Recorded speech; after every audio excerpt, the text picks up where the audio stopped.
जो पहले से हमारे आंखों के सामने होते आ रहा है और हम देखते आ रहे हैं।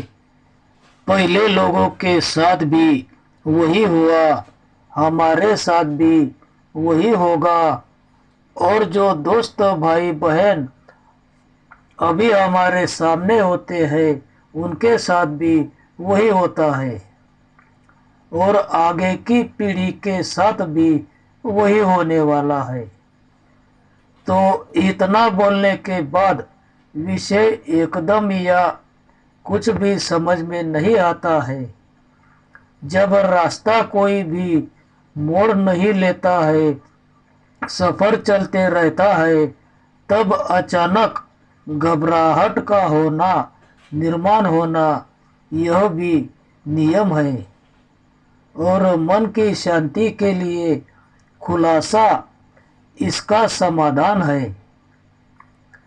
तो हमें अच्छे से याद है कि जब हमें स्कूल में पोलियो के टीके लगाए जाते थे, तब घर से भी वार्निंग रहती थी कि टीका न लगा के घर आना नहीं है।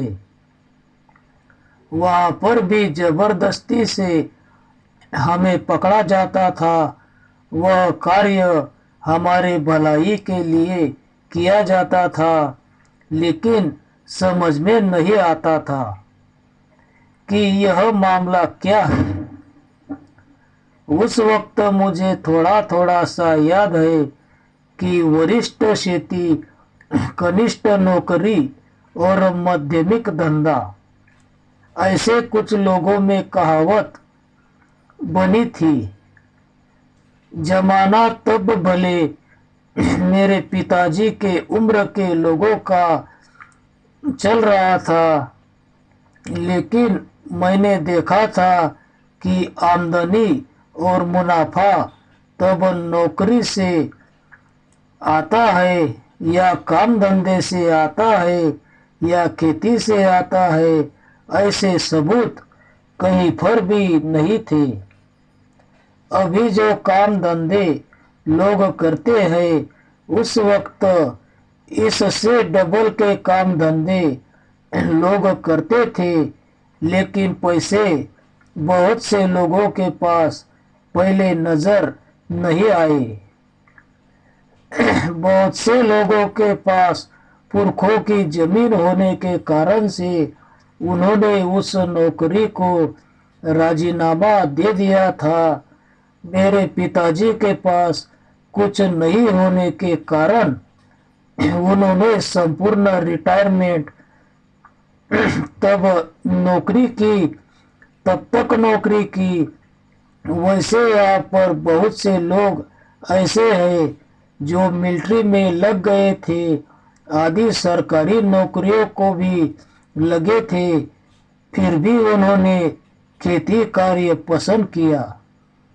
और नौकरी वे लोग ढेर सारी ठुकरा चुके हैं।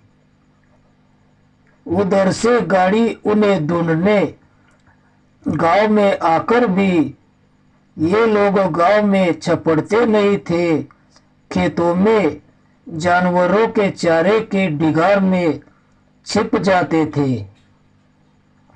कुल मिलाकर नौकरी या अच्छे कार्य को एकदम से समझना यह इतना आसान काम नहीं था। उदाहरण के लिए, अपने शरीर के लिए दूध पीना अच्छा काम है और शराब पीना बुरा काम है।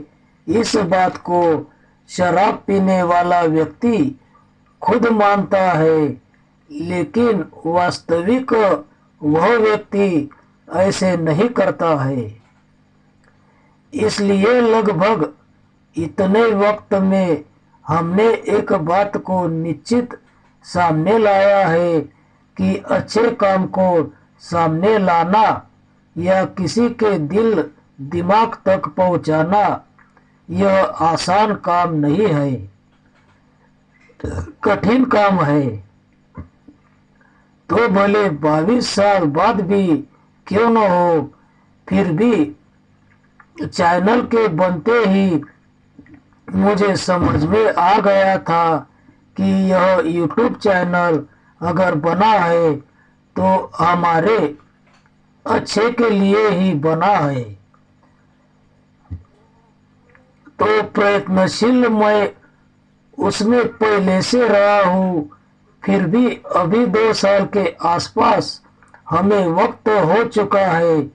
फिर भी गांव में मुझे अभी भी एकाध व्यक्ति हर 15 दिन में ऐसे मिलता है जो मुझे देखते ही पहला सवाल करता है कि वो अपना है क्या, अपना चैनल चल रहा है क्या। तो दिल में गुस्से की अग्नि को प्रज्वलित करने वाले लोग कुछ बिरला ही होते हैं हर गांव में, फिर भी 10% ही होते हैं। तो उन्हें जवाब में मैं बहुत सीधे से जवाब देता हूँ कि भाई साहब, वो बड़े मोबाइल में यूट्यूब चैनल पर मौजूद है, आप वहाँ पर चेक करके देख लो। मैं क्या बताऊँ आपको, आपका सवाल ही ऐसा है। और घर के अगली पिछली दीवार पर और दुकान की अगली दीवार पर रेडियम और ऑयल पेंट को इस्तेमाल करके एक बिल्लास के मोटे अक्षर में मैंने स्पष्ट लिखा है कि लोखंडी व्यवहार मोटा मोबाइल। और इस व्यवहार में भी मुझे इन 2 सालों में कम से कम 25-30 व्यक्ति पकड़ में आए हैं जो सीधे वेल्डिंग करने आ जाते हैं। तो मैं उन्हें प्रेम से समझाता हूँ कि भाई साहब, देश के किसी भी मोबाइल के यूट्यूब चैनल पर विकास शिंदे सर्च करके वीडियो नाम दबाकर आप 50 नंबर का वीडियो पहले देखो, फिर मेरे पास आओ। यही तकलीफ, इतनी तकलीफ मत करो। हर वीडियो को नंबर देने के पीछे ऐसे ही उदाहरण जिम्मेदार है और देखने वालों का वक्त भी बर्बाद नहीं होता है।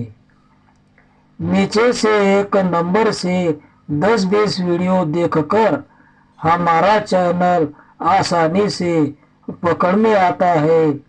डॉक्टर भी जब किसी को टाके लगाते हो तो वह पकड़ में आसानी से नहीं आता है, तो उसे बेहोशी का इंजेक्शन लगा के फिर टाके लगाए जाते हैं। घोड़े या बैलों को नाल लगाने वाले लोग उसे पेट में रस्से का बड़ा फांसा बनाकर जमीन पर सुलाकर टांगों में लोहे का डंडा अटकाकर चारों टांगे बांधकर फिर नाल ठोकते हैं। इलाज हमारे देश में पहले से होते आ रहे हैं। मैंने दीवारों पर लिखा हुआ भी एक इलाज है जो और तीसरे साल में भी चल रहा है या इलाज पूर्ण हो गया है। ऐसे मैं एक वीडियो में अगले 6 महीने बाद बताऊंगा। फिर भी इस लिखे हुए नाम पर पेंट पार कर फोटो बनाऊंगा।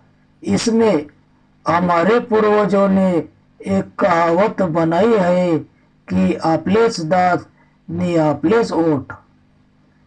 इसलिए बहुत पहले से फिल्म कलाकारों ने भी एक गाना बनाया है, मेरे देश प्रेमियों आपस में प्रेम करो मेरे देश प्रेमियों, जिसे गाते हुए इस फोटो में अभिनेता श्री अमिताभ साहब नजर आ रहे हैं।